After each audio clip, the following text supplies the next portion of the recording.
Kaixo, oie, Zer moduz. uda da eta ondo.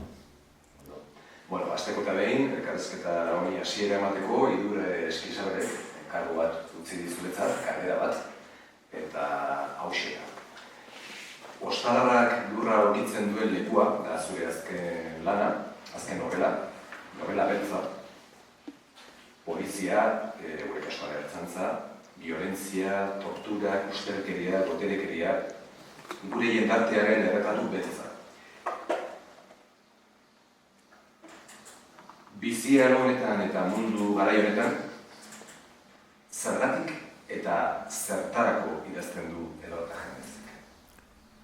Azken hau, aspaldiko zorrak heltzeko, gogoan nukan idazteko, gora bera batzuk tarteko zirela, nire goera pertsonala, arazoak erakundekin, eta abar, eta gero sortu nuen neure lanpostua kooperatiba, etzan ondo joan niretzat, eta guzti hori kooperatiba batez ere amaitu zenean, arreba gaixotu ekin zan, oso larri, gero hil egin zan liburua argitaratu ondoren, eta liburu hau idaztea azkenean nire buruari plazer hori ematea izan da, eta arrebarentzat bere bizitzako azken egunetan, nire ondoan egunero eta gauero, berak sentitzea, bera niretzat etzala oztopoa, etzala pisua, eta nik idatzen ezakela eta alas egin nuen, gela bitan jarri ginen, bere telebistarekin eta bere musikarekin, ni beste gela batean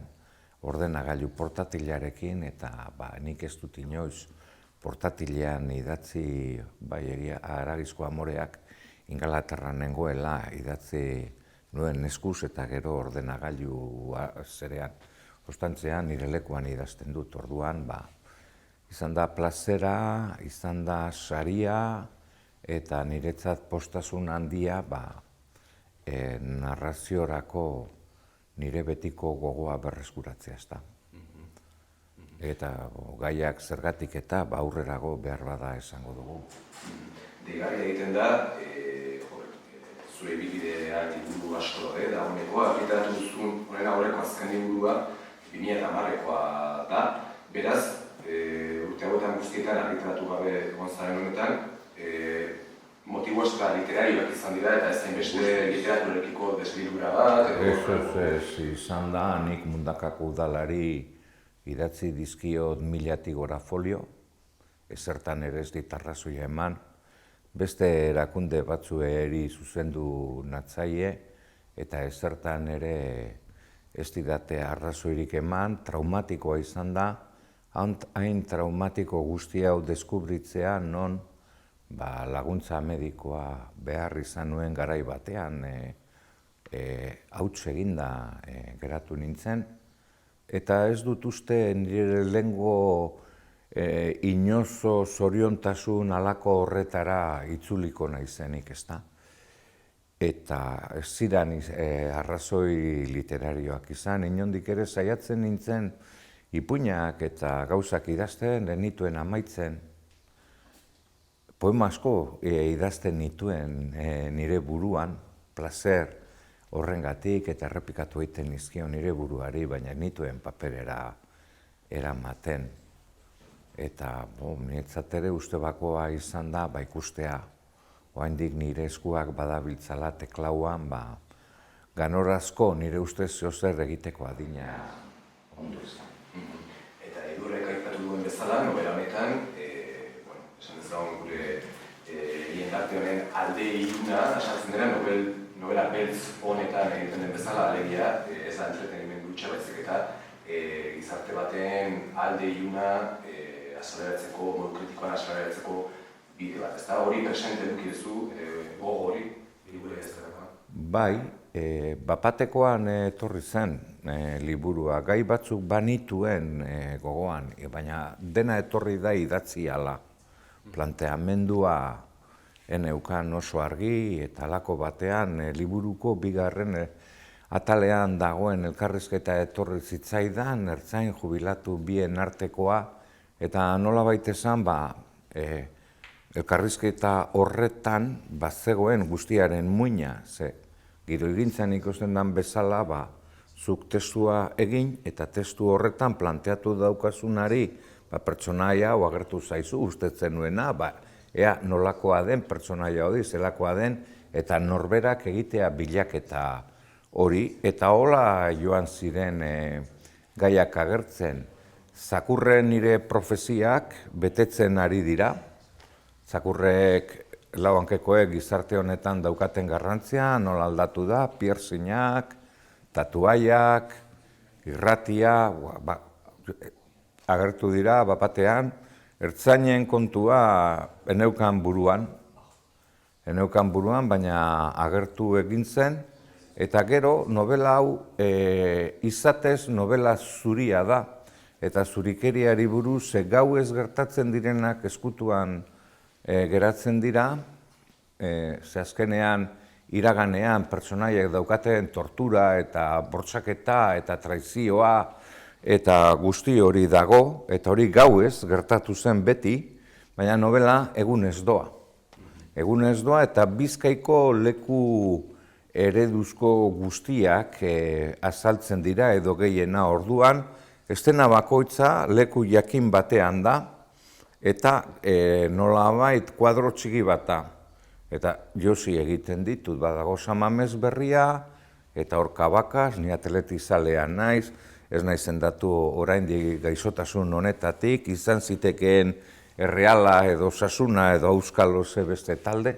Azkenean hori da, bizitatu dut Guggenheim museoa bizitatzean, etak eriotza eman zion ertzainarena, eta bizitatu dut Urdaibai eta niretzako Flavio Briga eta hainbat leku, ezta. Eta gero, ustelkeriarena egia da, gizarte jendartea ustelduta dago, gero eta jende pobre gehiago egunotan ikusi dugu, eta aberatzak gero eta aberatzago. Eta denok dakigun moduan mordidak daude, hau da 3 edo 4 ospetsu hori, alderdiak aparatuak dira, aparatu oso gogorrak, eta zenbat, eta alderdia arrakastatsuagoa, esan nahi du bere aparatua, sendoagoa dela, eta aparatuek ez daukate ideologiarik, ez da. Eta guzti hori, hala edo nola, reflexioa nagusi bat neukan eginda, nire etxeko kontuekin hasi nintzenetik hola erakundekin, eta izan zen Erdi Aroan bizi garela. Hemen alderdiak dire erdiak, aide erdiak, eta aide nagusien garaian bizi gara, oraindik ere teknologia guztiekin, aide nagusien garaian baziran behamondarrak, eta besteak baziran oinaztarrak eta ganboatarrak, eta orduan enplegua eta nahi baduzu, ezinbeste sartu beharko duzu edo oinaz, edo ganboa, eta oinaztarre ganboatarrei erregiten dizkiete dorreak eta akatu ganatuak, eta viceversa, ezta? Eta hori da, alderdi politiko nagusiak, bi edo bai behintzat enplegu fabrikak dira, enplegu bulegoak dira, eta enplegatu egiten dute euren jendea, orduan, jendea ez da ideologiagatik, horra sartzen eta abar.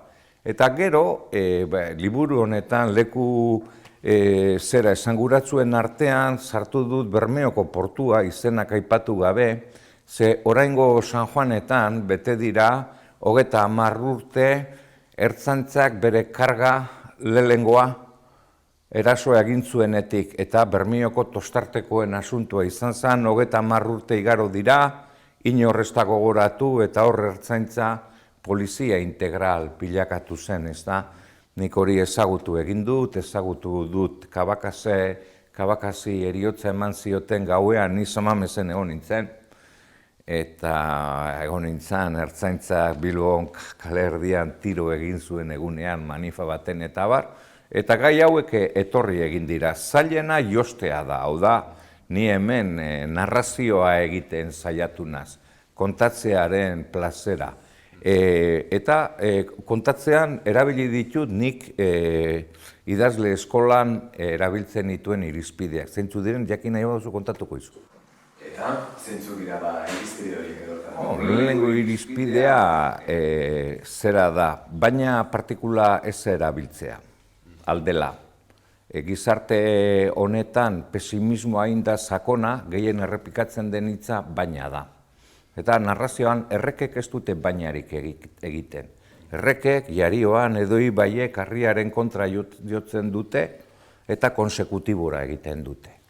Hala ere, naiz eta nolabait esan, hori behar nuen eta olako irizpide batzuk, hitz ederrak bilatu eta pertsonaien ahotsak. Pertsonaia bakoitzak izatea bere ahotsa eta ahots hori hizkuntzaren aldetik islatu behar da ze izaki bakoitzak bere ideolektoa edo dauka, hau da, bere hizkuntza dauka, ez da, hizkuntza nagusiaren barruan bakoitzak berea dauka, ez da, eta txoriek ere, nolabait, eta hor egon naiz lehen gormutu batekin eta keinuka, ez da, beraz hori importantea zen, eta gero narrazioaren jarioa, guzti horri lotuta, eta hotza horiekin narratibitatea bilatzea, eta irakurlea nolabait eramatea.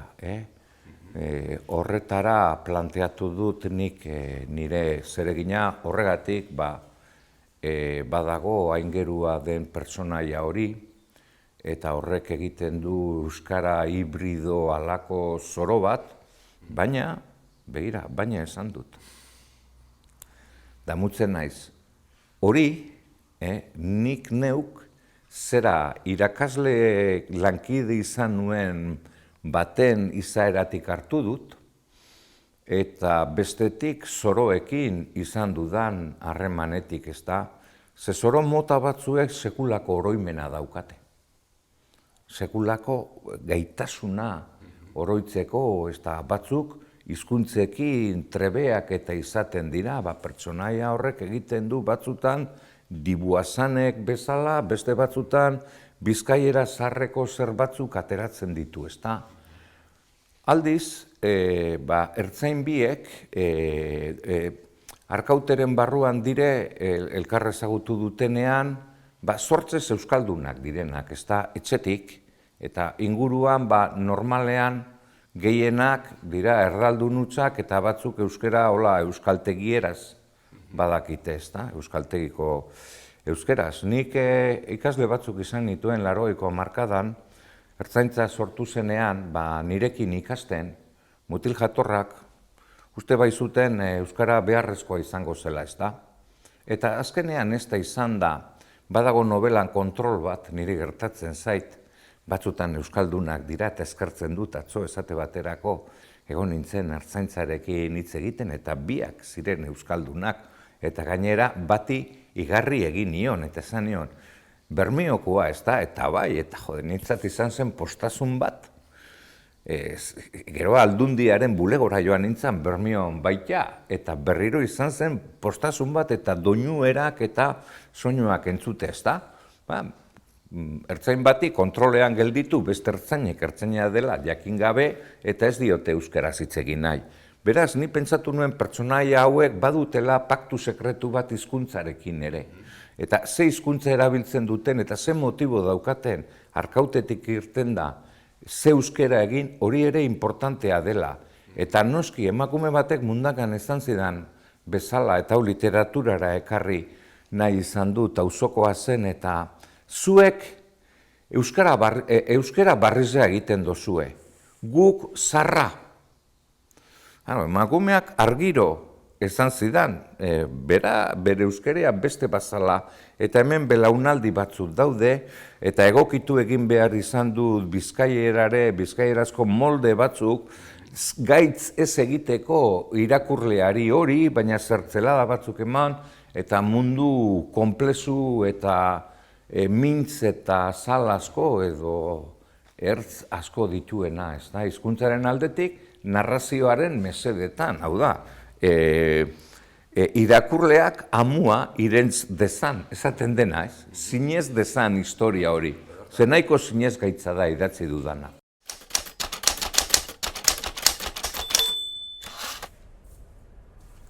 Edorta Jimenez Ormaetxea idazle oparoa eta entzutetsua da, eta ez litzateke bidezkoa izango bere liburuen azalaz aritzea mamiaz hitz egin baino lehen. Baina justu bere izango da liburu azal deigarriena eta aipatuena izan duen euskal idazlea. Ez Tokamairu liburuaren azalaz ari naiz, jakina. Justu 10 urte igaro dira liburu hori argitaratu zenetik. Txalaparta etxeak atera zuen literatura sailaren barruan. Izenak iradokitzen duen moduan, eduki edo asmo erotikoa zuten liburuak biltzen ditu literatura sailak.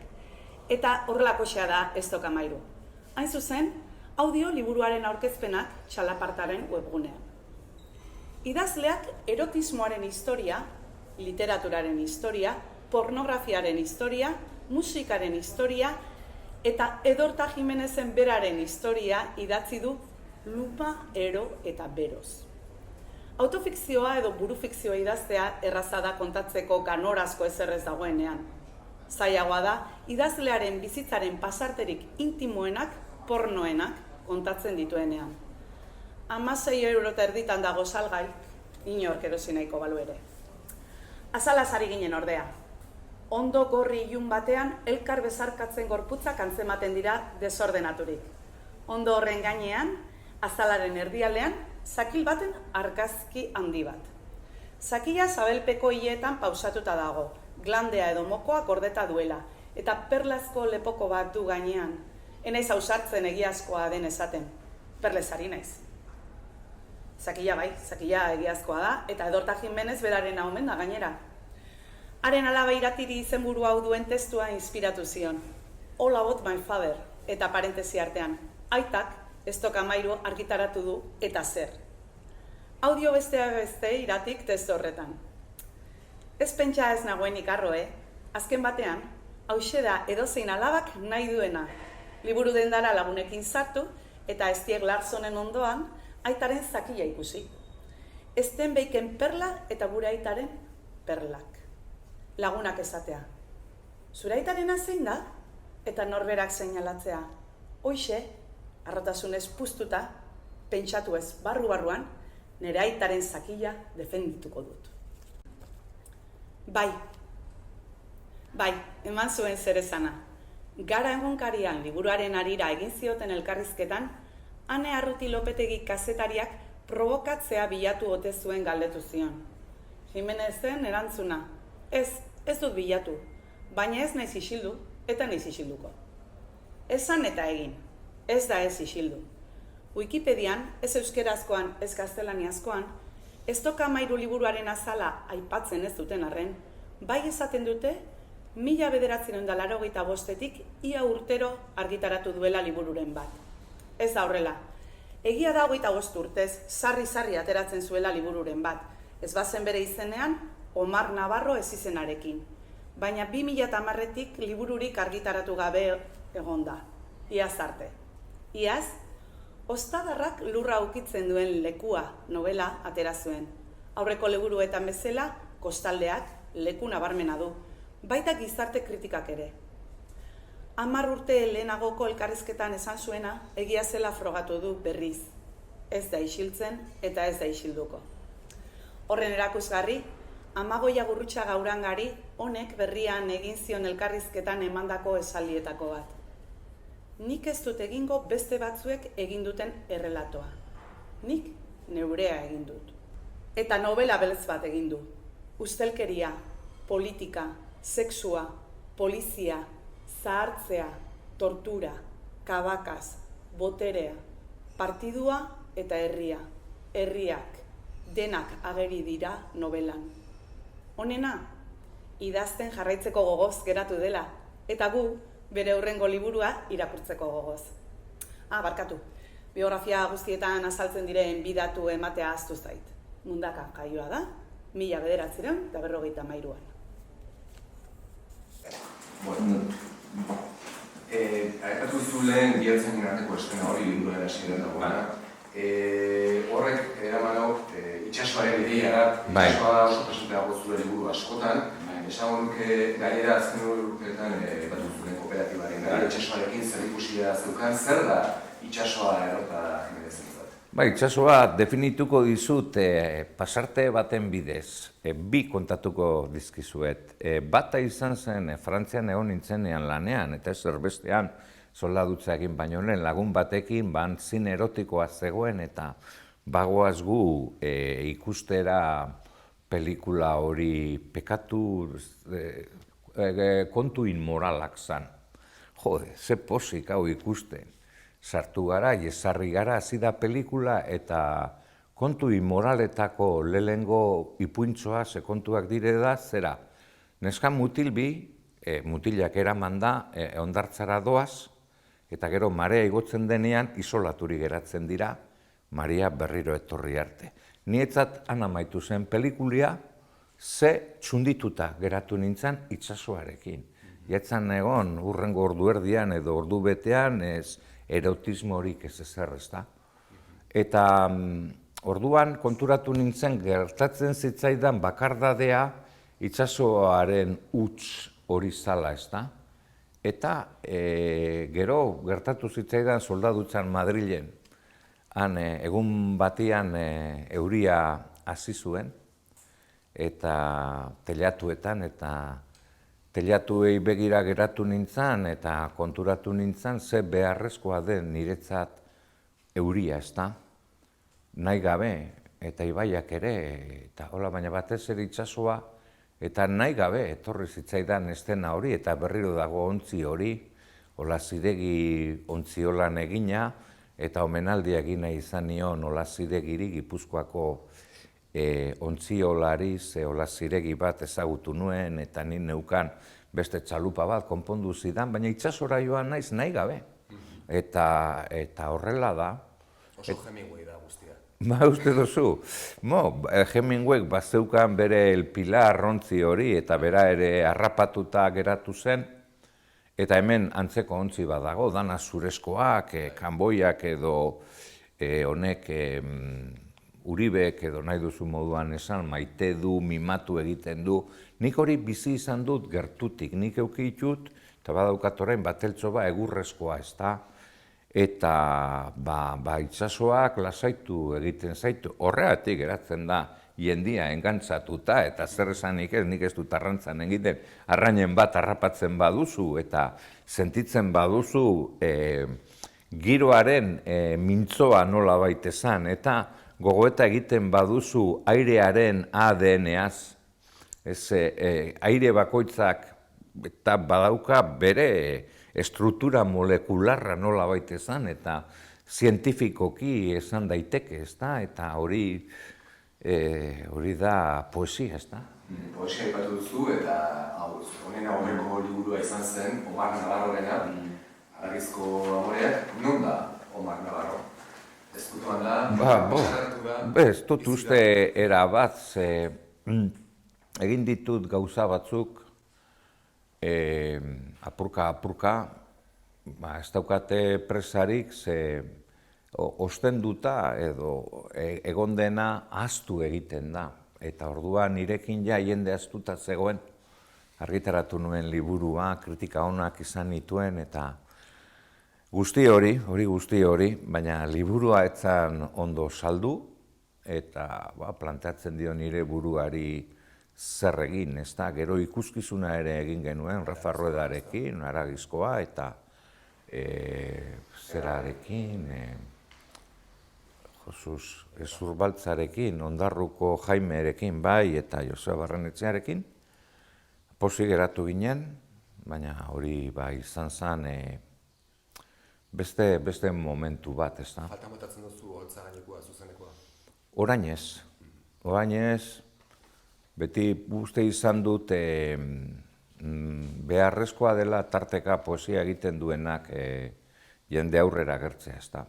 Nik hala uste dut, ze Susaren hasierako urteetan burua usten ibilten ginen, non egin emanaldiak eta bar. Eta ana abiatu zena, gero normaldu edo egin zan, ze Torri San Jarri bengoa, inventariun, edo txikia egia, handi egia, gero gotzonenak, gero zureak, beste askorenak etorri dira, eta ikusten da normalduta dagoela, eta ia ezinbestekotzat jotzen dela jende aurrean agertzea, musikariak bilatzea, eta guzti hori poesia kantatua izateko sortu behar da, eta idazlea izateaz gainera gu edo nire belaunaldikoak gogoetarako joera ere badaukagu dugunez, teorizatu ere egin izan dut, ez da azterdu nire poesia lehenengoetan eta gerokoa eta besteena, eta euskal poesia nik esango nuke Arestiren ostean kritikotasun batera joan zela, eta oso poesia kritikoa zen, eta gero esaten zaila. Eta irakurtzen zaila den testua, planteatu behar da poesia den, ala ariketa, filosofia ariketa den, ez da.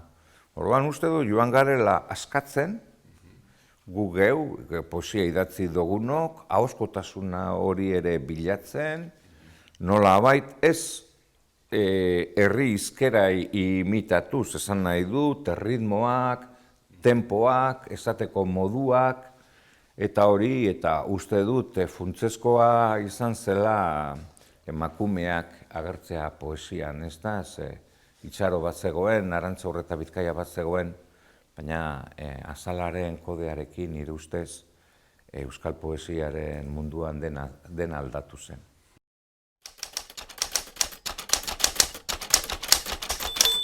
Edorta Jimenez duela 2 urte ezagutu nuen, Hilbeltzan, Baztanen, euskal novela beltzaren astean, eta gogoratzen naiz, hango antolatzaileek susmagarrien gaua antolatu zutela, olako jolas bat, hango hilketa kasu batzuk argitzeko, eta orduan taldeka jarri gintuzten eta Edorta eta biok talde berean suertatu ginen.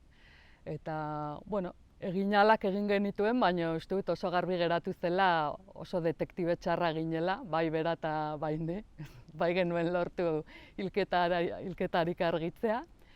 Eta handi gutxira Txalaparta argitaletxeak proposatu zidan Edorta Jimenezen Zer eta Eleberri beltza zuzentzea. Eta orduan hala suertatu ginen detektibe kaskar bat, novela beltz bat idazten, eta beste detektibe txar bat, novela beltz bat zuzentzen. Hala ere, Ostadarra, Edortaren liburua, ez da detektibe liburu bat, naiz eta beltza izan, oso beltza. Eta, nik Ostadarra lehenbizikoz irakurri nuenean, oso erakargarria egin zitzaidan idazkera bera. Gero beste 1000 gauzare bai, baina lehenbiziko erakargarria egin zitzaidana izan zen idazkera bera, ze landua eta ze aberatsa. Eta esango nuke hori Edorta Jimenezen liburu guztien, edo nik behintzat irakurri ditudanen ezaugarri badela.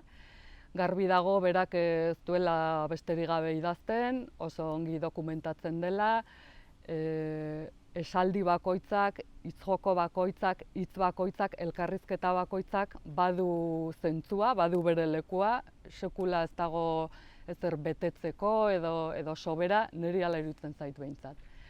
Eta gero, hori eskertzekoa da euskal literaturan horrelako idazkera landu bat, eta gero zer esaten duen ere jakina maila berean dago, ez?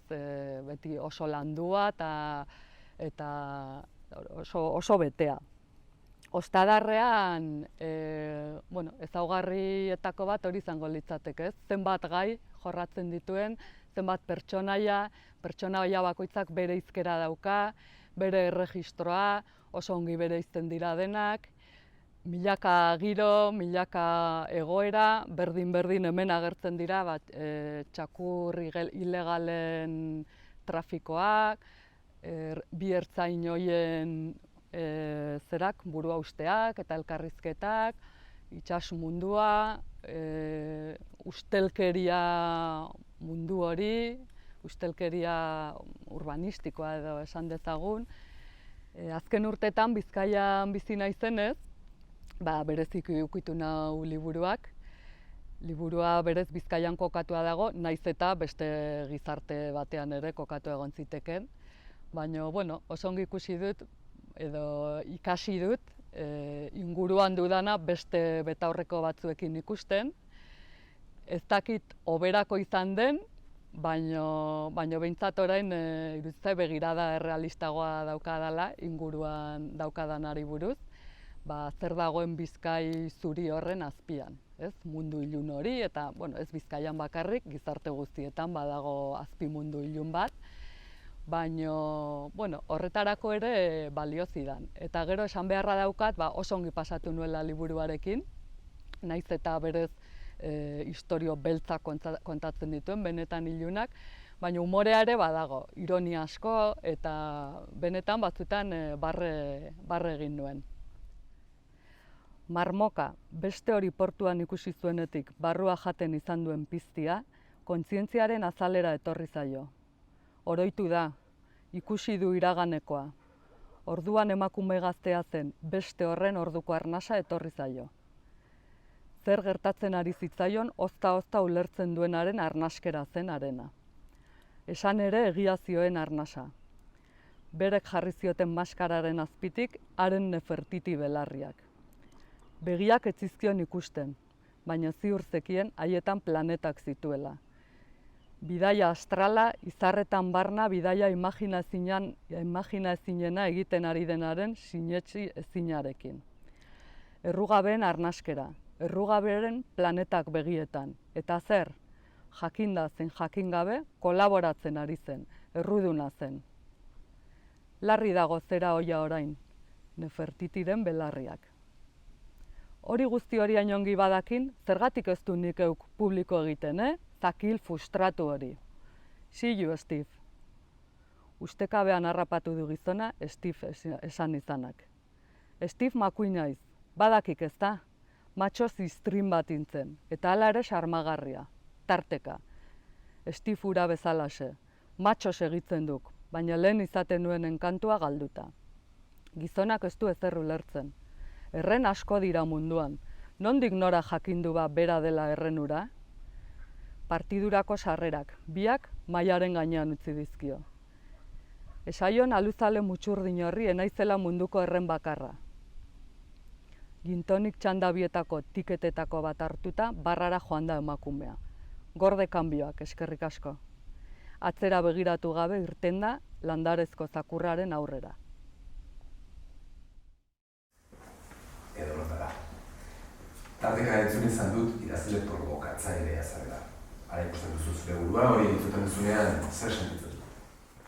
Alde batetik, iritzietan, behar bada idazlea, nire lanak alde batera utzita, izan naiz kritikoa. Eta provokatzailean nire iritzietan orain apalduago nago.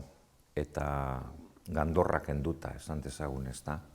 Beste alde batetik literatura zertarako egiten den, eta norberak burua non kokatzen duen, nik nirea kokatu dut hizkuntzaren barruan eta literaturaren barruan, eta helburu batzuekin ere idatzi izan dut.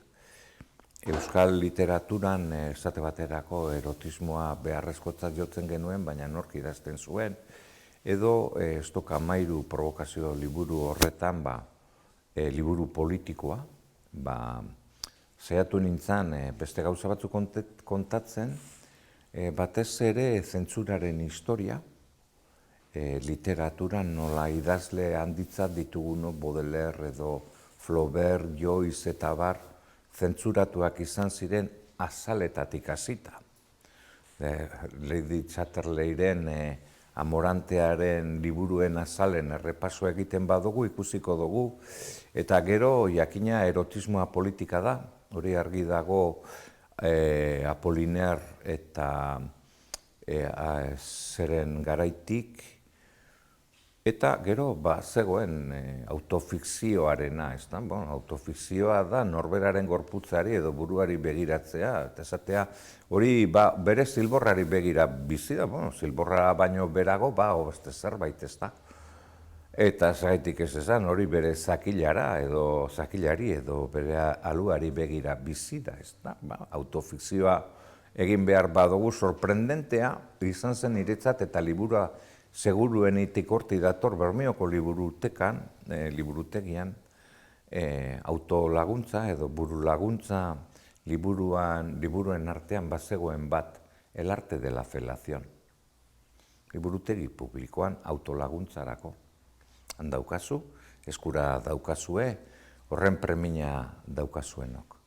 Eta hori izan zen, provokazioa eta dana azaletik barruraino, baina baita narrazioa ere eta gauza sakona. Eta behira, provokazioa, Kilkerren hotzak idatzi nuen, Mundakako alkate Mailonaren fusilamentua kontatuz, jende batek ezagutu du, baina sekretuan egonda, eta Mailonarena da kasu bakarra, nola baitezan, alkate errepublikano, kasu honetan Eusko Alderdi Jeltzalekoa, fusilatua, halako moduan, ze batzuk Nafarroakoak eta ezagutzen dira, eta ez da aipatzen. Uste nuen postuko zirela batzuk, bai zera postu, kendu egin nien euren jabetzakotzat zeukaten zerbait, eta batek esan zidan. Horko hori ez duzu izan zen moduan kontatu, baina zuek, ez duzu inoiz kontatu, beraz non egon liteke provokazioa. Aragizko Amoreak liburuan badagoz nahita eginda provokazio batzuk, ez da? Baina esango didazue, oraindik ere Zugarramurdin sorginkeriaren museoa dago, aluzinantea da. Orain argitaratu da Kaliban eta Sorgina liburua euskaraz, eta berak egileak kontatzen du hasiera, ezin du sinestu, nondik nora hainbeste emakume akatu, ez Sorginak. Ze liburu hori irakurten badugu, ikusiko dugu emakumeen kontrako jazarkundea, norainokoa izan den historikoki, masiboki, akatu izan dira emakumeak akabatu, masiboki lagunok. Eta orduan hasi nintzen ikasleekin Zugarramurdira eta Zarara eta gero Zugarramurdira joaten, eta hangoa ikusten eta etorri zitzaidan Barrenetxea, ez da, Kelerreko Sorgina, eta jode, nik benetan dinotzuet negar egiten nuen idaztean. Eta esan beharra zegoen ozen makume horiena, eta esan behar dugu. Euskal literaturan, ez dakit nik, Sorginak zelan tratatu izan diren, eta 19. Eta beste mende batzuetan, eta literatura klasikoan azular, hori genozidioa izan zen. Eta aldarrikatu beharra dago, eta provokatu beharra dago, ze aur liburu batzuk, bonik liburuak debekatzearen alde enago. Baina emakumearen irudia eta guzti hori orduan. Eta beste batzutan, nik ez du bilatu provokazioa, ez da? Bilatu izan dut, lehenengo narrazio urbanoetan, euskara hora sartzea, urbanoan, segu gure belaunaldiak sinestu genuen profetei entzun da literatura urbanoa egin behar zela, ez da?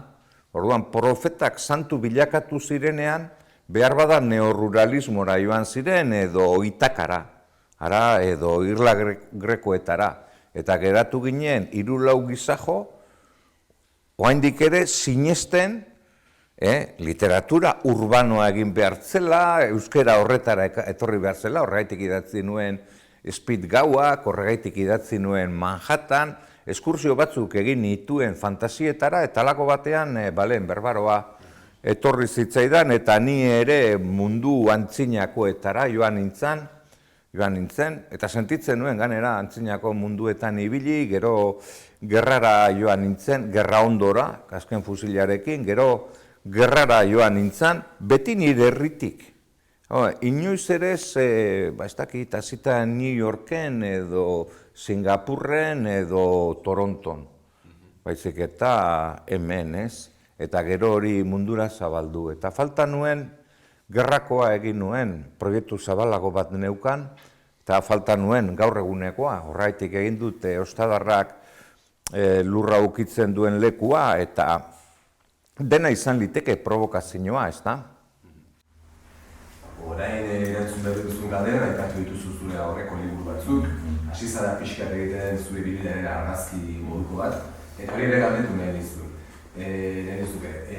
Atzera begiratuta, nola ikusten duzu zure bidea, osotasunean, zer nolako bideia izan da Eta zer eratzen zaizu egiteko edo zer gogo daukazu, ez? Bidaia beti izan da hemendik mundura nolabait esan, gaien aldetik eta nire planteamendua tokian tokikoa kontatzea eta zabaltzea, ze itsasoa Lankrek definitu zuen biderik gabeko bidea da.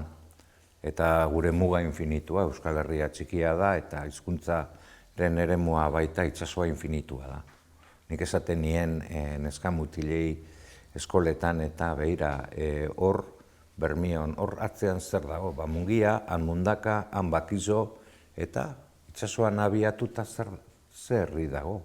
Itsasoan abiatuta esate baterako Liverpool dago, edo New York, ez da? Eta hola, orduan ibilbide hori horrela egin dut, impresionatu ninduen Bernard Batxaga Bilbon ezagutu nuenean, han berdezen biltzen zen jendearen artean, berak idazlea izan nahi zuen, nik.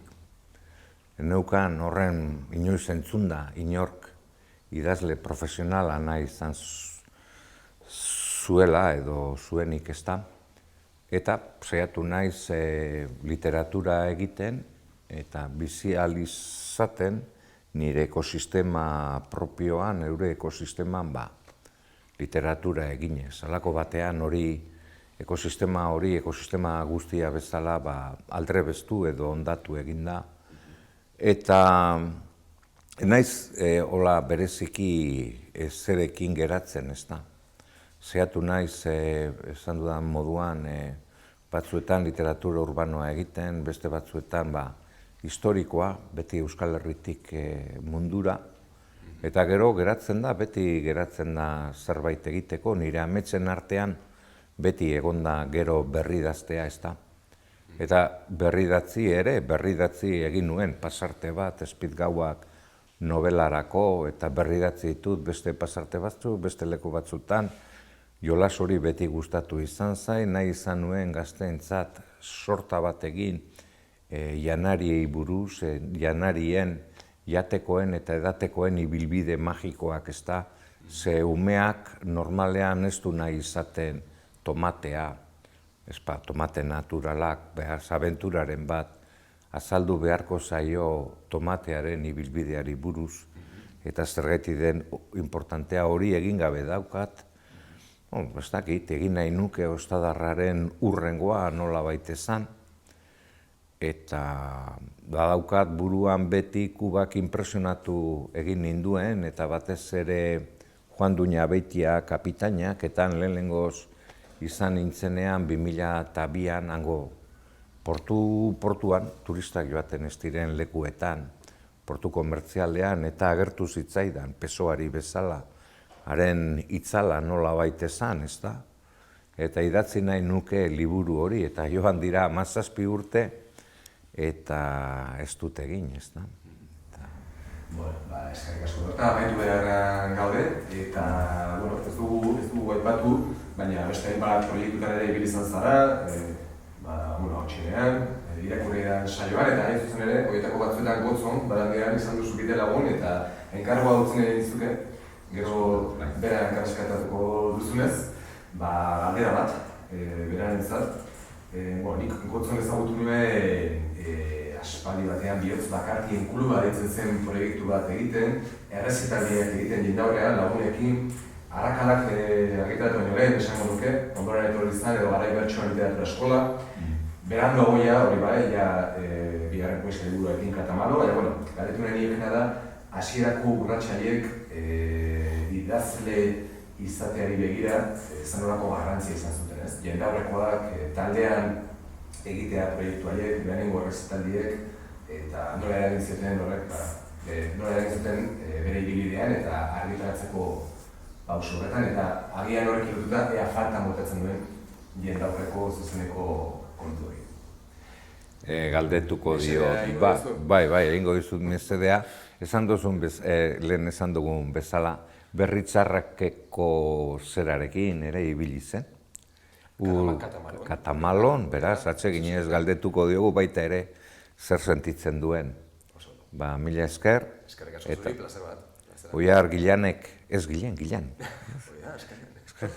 esan duen legez, hurrengo elkarrizketa Gotzon eta nire artean izango da, laster arte.